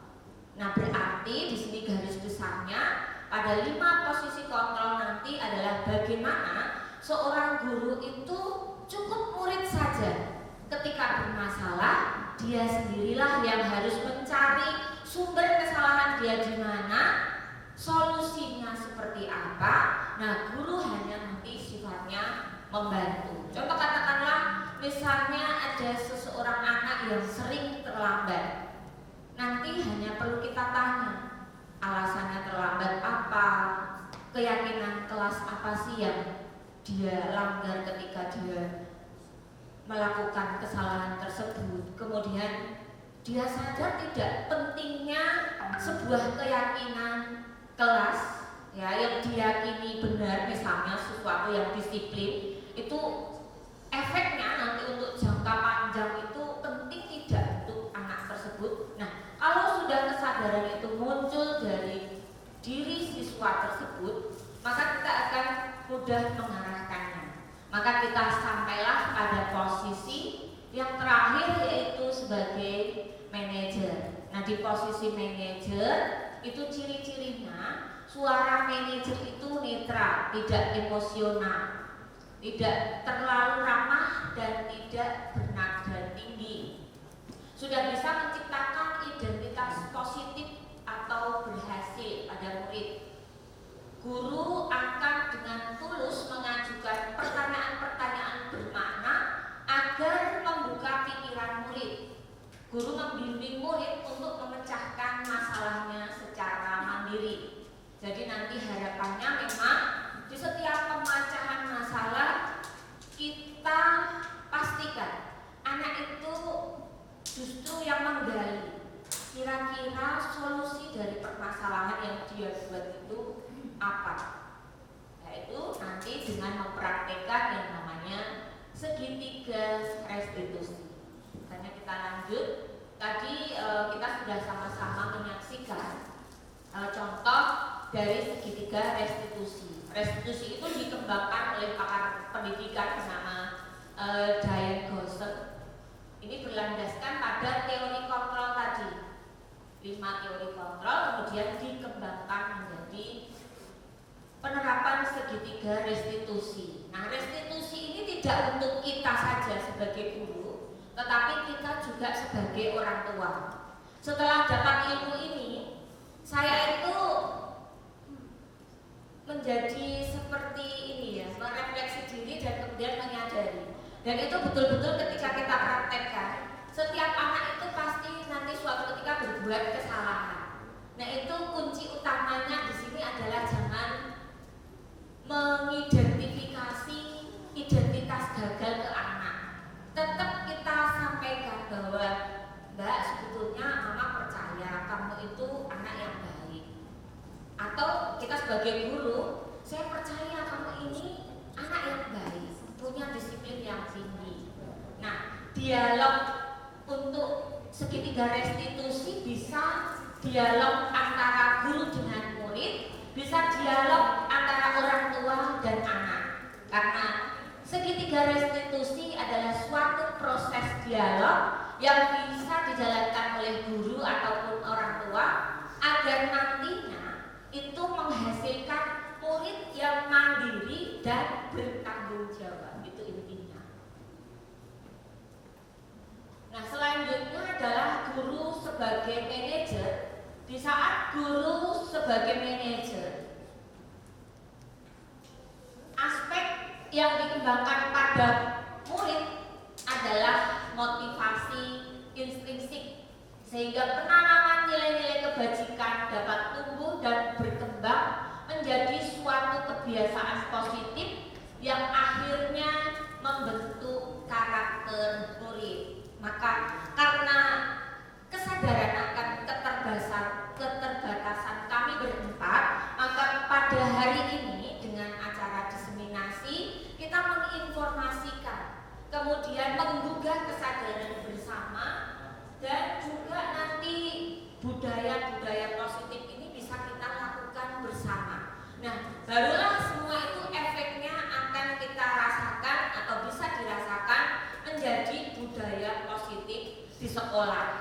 ketika hanya 4 orang yang menjalankan, saya kira akan menjadi sesuatu yang masih jauh dari harapan.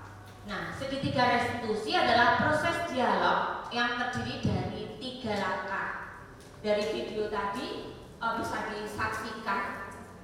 Yang pertama adalah menstabilkan identitas. Tadi ada pertanyaan begini ya, setiap orang pasti pernah melakukan kesalahan. Kamu bukan satu-satunya yang pernah melakukan ini.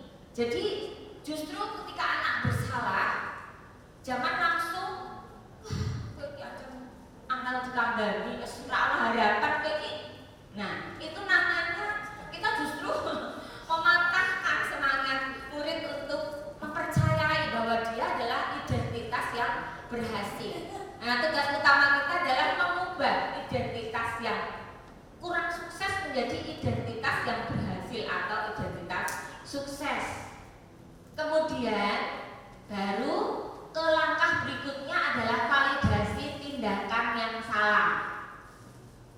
Dengan kurang lebih ada pertanyaan pemantiknya itu, adakah cara yang lebih efektif untuk mendapatkan apa yang kamu butuhkan? Jadi hanya sekedar mungkin marah-marah, mungkin merobek buku temannya, atau mungkin tidak sampai kekerasan, tapi mungkin cara dia mengatasi permasalahan dengan temannya, dengan guru itu kita tanya, apakah adakah cara yang lebih efektif?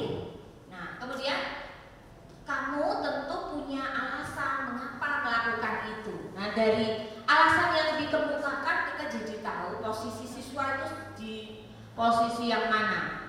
Kemudian baru selanjutnya langkah yang ketiga adalah menanyakan keyakinan. Menanyakan keyakinan kelas apa yang telah kita sepakati kamu ingin menjadi orang yang seperti apa. Nah, kurang lebih kalau itu kita laksanakan, efeknya insya Allah akan baik ya. Terutama tidak terintimidasi di awal itu, minimal siswa bisa lebih dekat dengan kita dan tidak malu atau tidak ragu untuk mengutarakan seluruh permasalahan mereka. Permasalahan itu yang bahaya itu kan ketika permasalahan yang tidak muncul ke permukaan. Jadi sepertinya baik-baik saja, anaknya dia introvert, tetapi sebetulnya dia memendam banyak sekali masalah. Nah, ini yang berbahaya. Terutama seperti saya yang anaknya sudah remaja, segitiga restitusi ini sangat tepat untuk diterapkan. Dekati anak kita besarkan hatinya, kemudian kita luangkan waktu untuk mereka, sama kita memperlakukan anak-anak kita di sekolah. Mungkin hanya cukup sekian yang saya sampaikan, seperti yang sudah disampaikan tadi. Acara berikutnya adalah umpan balik dan juga refleksi. Kami persilahkan untuk teman-teman yang ingin menanyakan sesuatu ataupun menceritakan pengalaman pribadinya terkait dengan materi-materi yang kita bahas pada pagi hari ini, yaitu budaya positif di sekolah. Kami persilahkan. Siapa?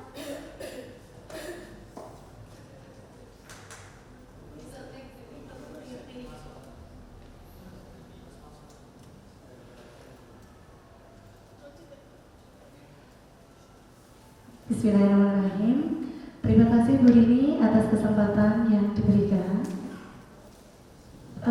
Hari ini saya mendapat ilmu yang luar biasa dari keempat guru penggerak angkatan 9 Kabupaten Jepara. Di sini ada beberapa yang ingin saya tanyakan yang sesuai dengan pengalaman pribadi saya, ternyata jauh dari materi yang disampaikan. Yang pertama mengenai disiplin positif. Ini nanti berkaitan juga dengan motivasi. Jadi disiplin positif ini kita diharapkan tidak menghukum dan juga tidak memberikan hadiah terlalu besar, karena nanti tujuan kita bisa disalahartikan oleh siswa. Demikian. Nah, yang saya tanyakan, bagaimana atau apa yang harus kita lakukan sebagai seorang pendidik agar siswa ini bisa disiplin positif tanpa kita harus menghukum, dan juga mungkin mereka termotivasi tanpa kita harus memberikan hadiah. Apakah dengan berpenampilan menarik ataukah hanya dengan memberikan pembelajaran yang ramah bisa dikatakan memberikan motivasi, ataukah ada tips-tips yang lainnya? Mohon nanti untuk bisa membantu saya biar nanti wawasan saya bisa bertambah.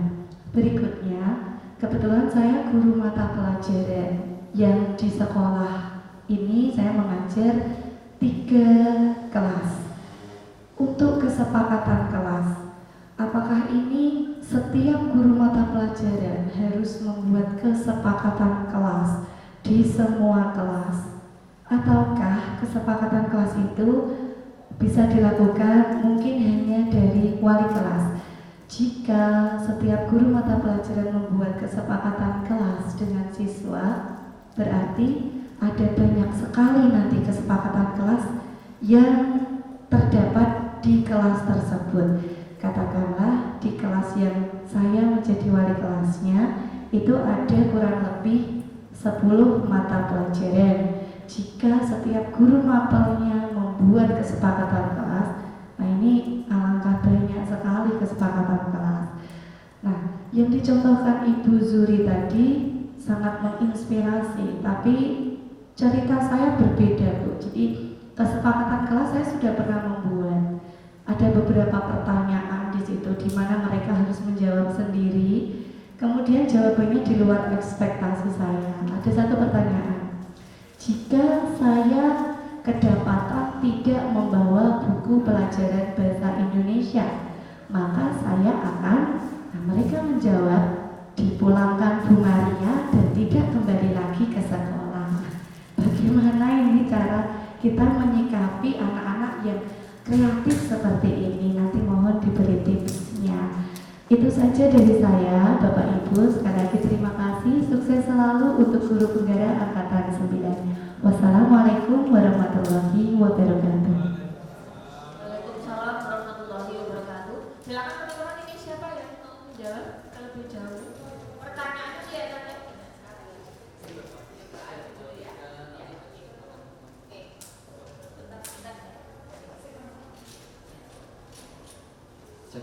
Terima kasih atas pertanyaan dari Bu Maria. Ini ada 3 pertanyaan. Mungkin nanti saya akan menjawab 3-tiganya. Mungkin nanti akan dilengkapi oleh teman-teman yang lain. Jadi yang namanya belajar kita kan saling memberikan masukan. Jadi kalau saya mungkin belum memuaskan Bu Maria, mungkin akan dipuaskan dari teman-teman yang lain. Ya, yang pertama yaitu disiplin positif berkaitan dengan motivasi. Nah, padahal ini tidak boleh menghukum dan tidak boleh memberikan hadiah terlalu banyak. Bagaimana cara memotivasi tanpa menghukum? Nah, sebenarnya menghukum tadi itu alternatif terakhir. Jadi itu kemungkinan kalau memang siswanya itu tidak bisa istilahnya diberi restitusi, itu tidak bisa. Nah, cara memotivasinya bagaimana? Tadi sudah dicontohkan oleh Bu Rini, yaitu melalui segitiga restitusi. Inti dari segitiga restitusi yaitu kita berkomunikasi secara intens dengan siswa. Jadi memang pemberian motivasi ada komunikasi dengan siswa. Nah, kalau kita tidak continue dalam memberikan motivasi, tentunya anak itu juga cuma sekali diingatkan, mungkin dia tidak tertib, itu mungkin hanya untuk mencari perhatian dari gurunya. Memang secara cara tidak memberikan hukuman yaitu dengan berkomunikasi secara aktif atau kontinu kepada siswa. Itu untuk poin pertama. Selain itu juga kita memberikan teladan kepada siswa, karena anak itu lebih cenderung untuk meniru, bukan mendengarkan apa yang kita katakan. Tadi sudah pada waktu ice breaking ada gerakan-gerakan yang tidak sesuai dengan perkataan, ternyata yang diikuti adalah gerakannya, bukan perkataannya. Artinya kita memberikan contoh teladan kepada siswa yang baik, sehingga nanti harapannya siswa akan mencoba kita. Misalnya kita menyuruh anak untuk datang tidak terlambat, padahal kita sering terlambat. Anak juga akan menyepelekan apa yang kita katakan. Kemudian yang kedua, apakah setiap guru kelas membuat kesepakatan dengan semua kelas? Padahal saya mengajar 10 kelas. Jawabannya adalah iya, membuat kesepakatan. Nah, kesepakatan kan banyak. Nah, nanti kalau kita buat kesepakatan dengan yang kita wakili saja, misalnya saya wakili kelas 11 BDP 2, tentunya kesepakatan itu hanya berlaku di kelas kita, yaitu di kelas 11 BDP 2. Di kelas yang lain 11 BDP 1 juga tidak akan ada kesepakatan. Misalnya kesepakatannya untuk ganti baju olahraga 10 menit, itu hanya di BDP 2. Nanti BDP 1 kok tidak ada kesepakatan itu, ya mereka akan protes ketika yang datang terlambat nanti menggantikan waktu keterlambatannya dengan jogging misalnya seperti itu. Nanti akan protes, loh Pak, tidak ada kesepakatan. Jadi memang kita harus membuat kesepakatan dengan kelas-kelas yang kita ajar. Anak itu mau kesepakatan seperti apa, gitu. Dan yang menarik yaitu poin ketiga. Jika saya tidak membawa buku pelajaran bahasa Indonesia, maka saya titik ada yang mengisi dipulangkan.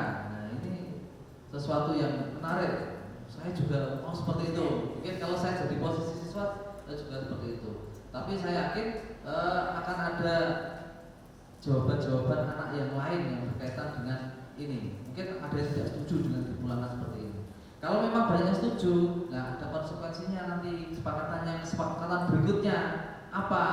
Berarti misalnya disepakati, berarti tugasnya ditambah dulu atau mungkin nilainya ada pengurangan. Nah, tentunya akan ada kesepakatan tambahan, tidak hanya terus pulang oke sepakat gitu. Dan nanti tidak ada pembelajaran. Ya, jadi ada kesepakatan tambahan yang nantinya menghilangkan kata-kata untuk pulang. Sebenarnya kan kita tidak ingin anak-anaknya pulang sebenarnya kan gitu. Nah, tetap pembelajaran di kelas dan bagaimana kita membuka mindset ini dengan pernyataan-pernyataan yang lain yang nanti menguatkan tidak bawa buku pelajaran ya berarti tidak ulang, tetapi nanti apa-apa dan lain sebagainya. Itu mungkin jawaban dari saya, nanti akan dilengkapi oleh teman-teman yang lain. Terima kasih atas pertanyaan yang telah diberikan. Monggo. Saya sudah puas Pak belum? Puas sekali. Oh, nanti Pak sudah memuaskan. Sudah bisa memuaskan.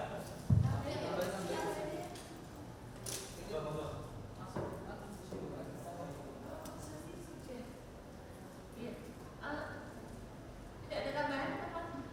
Siapa lagi yang mungkin ada pertanyaan yang sesuatu yang ingin di-sharingkan? Yang jelas budaya positif di kelas itu jangan dibayangkan yang berat-berat. Jadi misalnya pengumpulan tugasnya disepakati seperti apa, kemudian caranya kita mengemukakan pendapat di kelas itu dengan cara seperti apa. Nah, ketika ada teman-teman yang mungkin sedang berbicara di depan, itu kita harus seperti apa. Nah, kurang lebih kalau kesepakatan kelas di tiap-tiap mata pelajaran itu seperti itu, sehingga kelas kita itu berjalan nyaman karena ada kesepakatan bersama yang mendukung efektivitas dari pembelajaran yang tentunya menjadi cita-cita bersama. Tidak ada lagi pertanyaan teman-teman? Bu Tuti, monggo silakan. Baik, Assalamualaikum warahmatullahi wabarakatuh. Sesuai dengan judul hari ini yaitu diseminasi budaya positif di sekolah. Setelah saya mendengarkan memang ada banyak sekali yang budaya positif yang bisa kita dapatkan. Di sini saya sharing sekaligus mungkin meminta pendapatnya nih. Kita salah satunya itu di samping mengajar juga menjadi wali kelas. Kemudian pada saat posisi kita menjadi wali kelas, terkadang itu pada saat ada masalah siswa kita, mungkin misalnya ini kemarin ada pada saat P5, di situ anak kan sudah diwanti-wanti untuk membawa peralatan supaya mereka ini peralatan itu harus dibawa dan wajib karena ini berhubungan dengan nilai rapot gitu ya. Kemudian ternyata ada 2 siswa yang tidak membawa. Nah, dari tidak membawa itu kemudian dari guru di situ menyebutkan kalau tidak membawa otomatis nilai kamu kosong. Nah, sebagai wali kelas akhirnya kita tidak tega kan melihat dua siswa itu seperti itu. Terus akhirnya kita kasih motivasi dia, tolong cari sekitar area kita. Pokoknya kamu cari sebisa-bisanya, kamu cari kaleng yang ada di situ. Pokoknya jangan sampai kamu nggak bawa. Nah, akhirnya mereka bawa 2 kaleng, Bu, tapi nggak ada semacam baskom yang bolong itu. Akhirnya saya ikut mencari dan saya dapat 2. Nah, ini sudah dapat. Ternyata kaleng yang dibawa dengan baskom yang dibawa itu tidak pas. Akhirnya saya punya ide, yaudah ini gini aja. Kita itu dikecilkan supaya bisa muat, ditaruh di situ, dan akhirnya muat, dan akhirnya dia tidak dicoret sebagai siswa yang tidak membawa. Nah, dari situlah salah satu dari ketidaktegaan kita. Kalau misalnya kita lihat salah satu peserta didik itu mungkin ada siswa yang menyeleweng gitu, tapi di sisi lain terus saya bilang, tolong besok jangan diulangi lagi karena ini adalah berhubungan dengan nilai kamu. Kalau kamu tidak membawa peralatan itu, otomatis nilai rapot kamu tidak akan keluar. Akhirnya besoknya lagi saya pantau, ya dia bawa. Nah, itu adalah kepedulian kita, atau mungkin kita jadi tidak tega kalau misalnya ada siswa yang mungkin kita tetap bela dari siswa yang kesalahan itu, dan kita tetap ada konsekuensi supaya anak ini tidak mengulangi dari perbuatan yang sudah dilakukan. Itu saja. Mungkin ada masukan, apakah yang saya salah lakukan itu salah, karena ikut membela anak supaya itu dia tidak dihukum gitu. Ya, terima kasih. Assalamualaikum warahmatullahi wabarakatuh. Terima kasih untuk Bu Tuti pertanyaannya.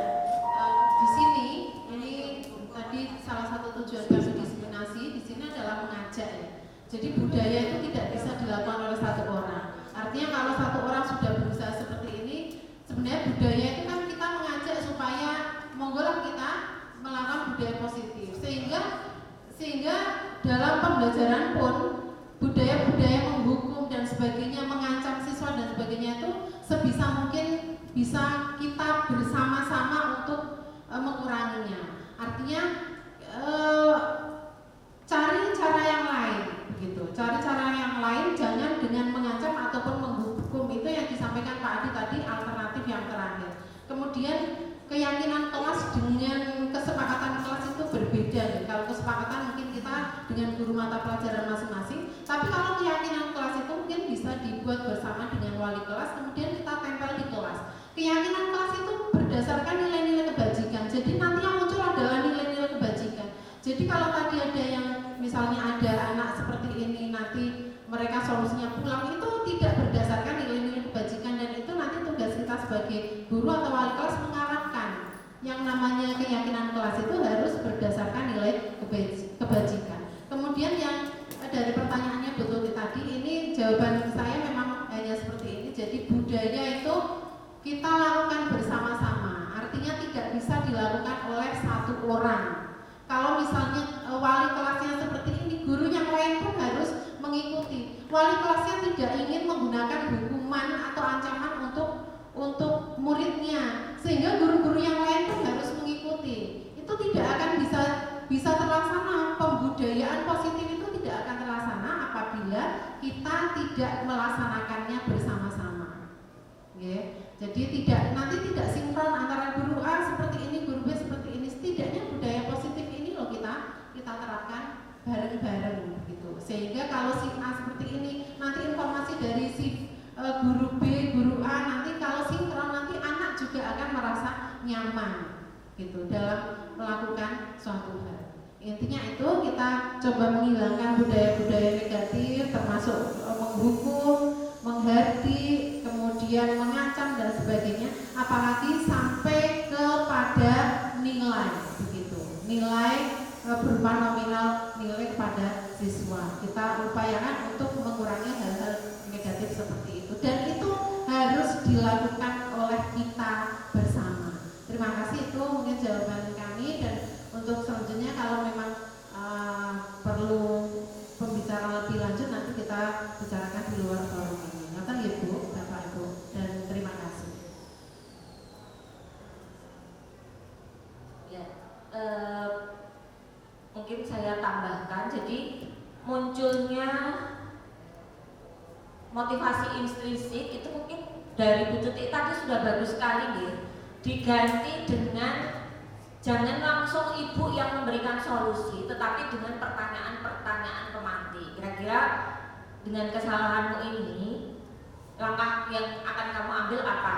Kamu bisa nggak mengusahakan alat yang lain yang bisa kamu dapatkan di sekolah karena kamu lupa. Jadi seperti di situ sehingga muncul, oh iya aku memang salah dan saya tidak membaleni karena ini sesuatu yang salah, dan itu munculnya tidak dari Bu Tutik tetapi dari kesadaran siswa itu sendiri. Jadi langkahnya tadi sudah benar Bu, cuman mungkin di sini ini lebih ke bagaimana guru itu menggiring kesadaran siswa secara intrinsik, itu saja.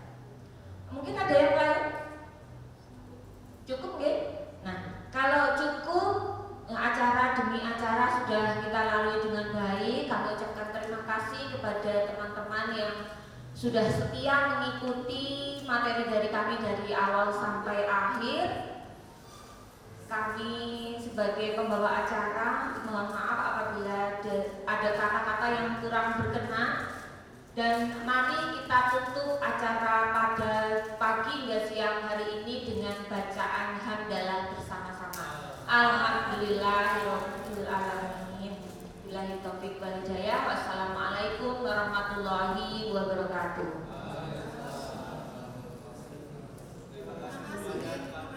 Terima kasih teman-teman. Allahumma shalli ala